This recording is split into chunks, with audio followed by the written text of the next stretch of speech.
Mwebale kubanga mugenda maaso n'okubanga musubscribinga n'okulaba mwenna ku Kakos Facts 256 tetubaweza tuba kuba politics entertainment. Olunaku olwaleero tugenda kuba tutandika ne story ey'ebyobufuzi oluvannyuma ate tudde mu entertainment. Biki ebiriwo, biki ebitambula. Olwaleero nfunye amawulire ag'ennaku ate erudda oyinza okulowooza ndi gasanyu eri ab'oludda lwa NRM abawagira ekibiina kya NUP ekya National Unity Platform eky'omwami Robert Kyagulanyi Ssentamu mu nteekateeka y'okukyusa oba y'okufuna ekibiina kino kati kyetumanyi kye bayita National Unity Platform. Waliwo ekibiina ekyaliwo edda nga kikadde naye oba tugambe nti kyali kyakonamuko. Kati omwami Kibalama wamu n'akakiiko ke n'abawandiisi abaali mu kibiina ekyo kyesaagala kwatuukiriza mannya mu kaseera kano ne batuula ne bakola okuteeseganya okwabwe ng'abantu ne basalawo ne bagamba nti bwe tuba nga tulina ebirowoozo bye bimu nga n'ebiruubirirwa bye bimu okukyusa obukyusa erinnya ly'ekibiina tekirina buzibu.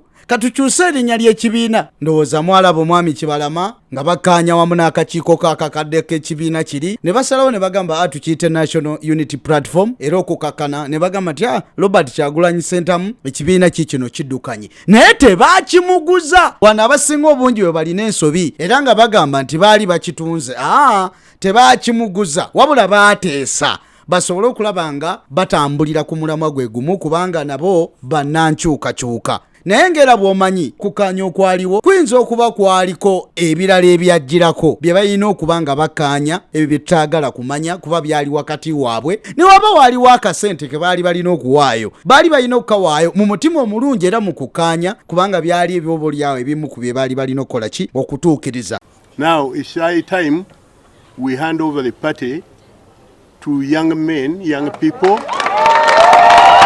Mu mateeka njagala babuuliramu abali mu kulaba awamu n'okuwuliriza nti bw'oba ovuddeyo n'akakiiko n'omuwandiisi w'ekibiina ne mukkaanya kubikoleddwa ne bammemba b'ekibiina ne bateesa era ne bakkiriziganya n'ekyo ekiba kigenda okukolebwa, gwe nga ggwe aba chairman w'ekibiina tolina ngeri yonna w'osobolera kusinga abo bammemba maanyi nti ebirowoozo ebiba bikuŋŋaanyiziddwa bammemba ne biteekebwako n'omukono nga n'omuwandiisi yaliwo kiba kizibu nnyo okwekyusiza mu kiti ng'embazi. Well, the name is Konge Moses Kibalama. I'm currently the president of National Unity Platform, a party that has existed for the last 16 years. Sometime last year in August. That's when we tried to change the name of the political party so that we shorten the name in order for people, villagers, to be able to pronounce the name and instead of calling it NURP, which is National Unity Reconciliation and Development Party, we shortened it to National Unity Platform, which is the NUP. That was to help our people on the grassroots to be able to grasp the name of the political party. We had a meeting of 41 members when we were changing that party from UNRP to NUP. So we invited the 41 members. That didn't please some of our other members. So some of those other members decided to take matters to court. As we speak now, the matter is before court.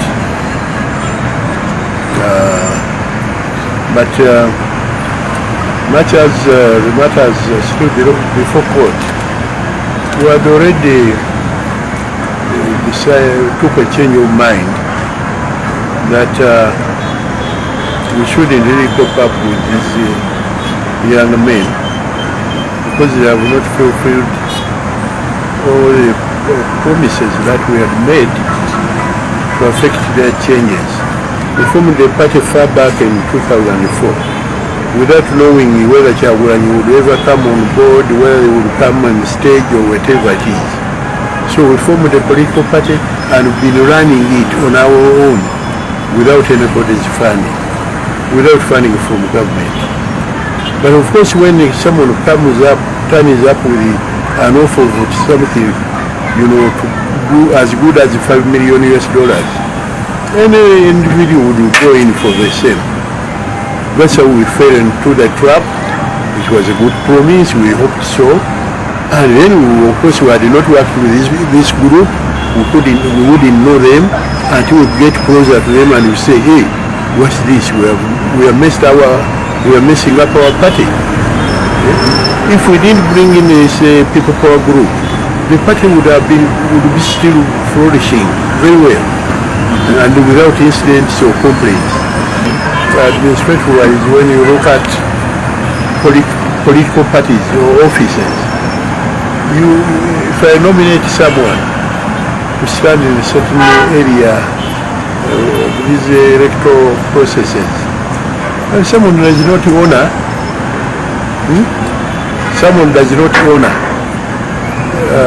my appointment, so that it shows you the type of people we've been dealing with until when time came, and we thought we should continue with this kind of process.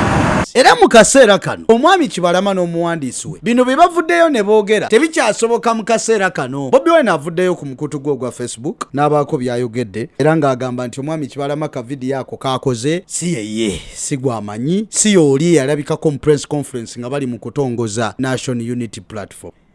Waliwo ali emabega wa kino oba nedda. Nga mbivuddeko Gravity Omutuju. Ebyobufuzi biyinza okuyingirira entertainment industry ne bijawula bwendabanga kubanga kati Chameleon agenda kubwa meya. Gravity n'avaayo mu lwatu n'agamba nze sigenda kuwagira muntu mulala yenna, ngenda kuwagira Elias Lukwago. Abayimbi kyembasaba mumanye ebyobufuzi nti bya bufuzi, bwe munaagattiko gavumenti muyimbi munnange lwaki tampagidde, awo okukaayana n'okwewalana kugenda kusituka kuva eri mu byobufuzi kudde mu by'okuyimba. Omuntu nga muyimbi aba n'endowooza ye, ekyokubanga muyimbi tekimuggyako kubeera nti alina omuntu gwawagira omulala. Kati we tunaabigattika ojja kulaba kubanga Lukwago yajjidde ku kaadi ya FDC ku mulundi guno, tajjidde ku ya DP nga bwe kitera okubeera. Kati tujja kulaba omuliro bwe gugenda maaso mu Kampala wano.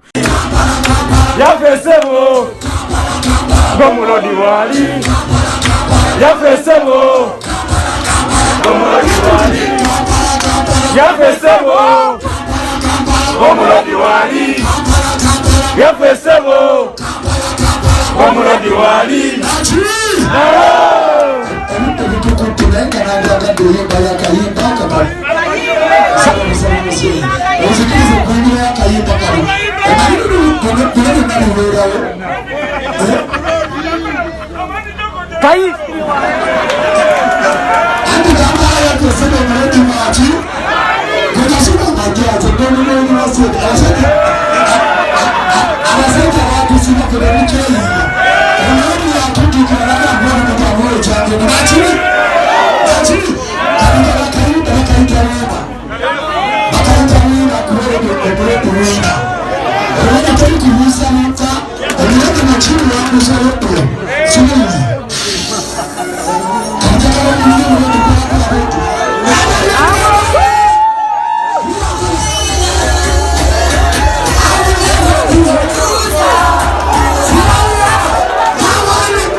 Nze ndiawo ninze ndabe kigenda maaso era tujja kubanga tubikuwa wano ku Kakos Fax 256 mazima merere. Kansembyeyo Ziza Bafana ekisinza okunsesa social media eno nzibu. Waliwo abagamba Bafana yali teyagenda kuyimba buyimbi Tanzania, alabika yali agenze kunona ddogo lya kumuza ku mapu.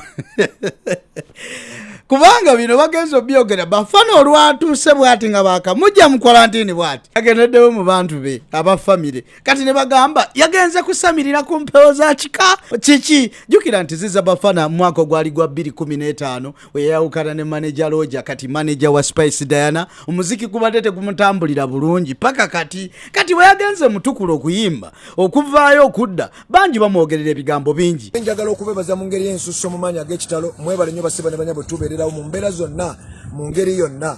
Banne mutufudde basita ne mutufuula bakabi kizzaamu amaanyi era naffe tetugenda basuulirira tugenda kusigala nga tutambuza omulamwa gw'okuba nti ensi yaffe enyumirwa bye tukola bikuza ensi yaffe ate ensi yaffe enyumirwa. Banyabo ne bassebo bato bange ne bakulu bange mbasalyutinze nnyo mbaagala nnyo okusinga bwe mweyagala. Bagamba oba yabadde agenze kunona ddogo oba yabadde agenze kunoonya ssente kale katusooke tusanyukire ekyokuba nti yavuddeyo bambi n'asobola okuba nga kati alina eddembe okubaako byakola. Azze n'ata ennyimba nnyingi yata Kingdom n'ata Nazaala ennyimba zaakoze nnyingi okuva bwe yawukana ne manager Roger naye zibadde zikyagaanye. Waliwo ne kano keyakata ke bayita Ndiisa Mpola kagamba bambi afubye ne video nungi ne muntu y'omu n'ebintu bibadde bikyagaanye. Katulabe nga bwe yavuddeko Tanzania tulabe oba ebintu binaatereera naye kulikayo mwana wa maama laziza bafana leka yaba akomekereza olunaku olwaleero.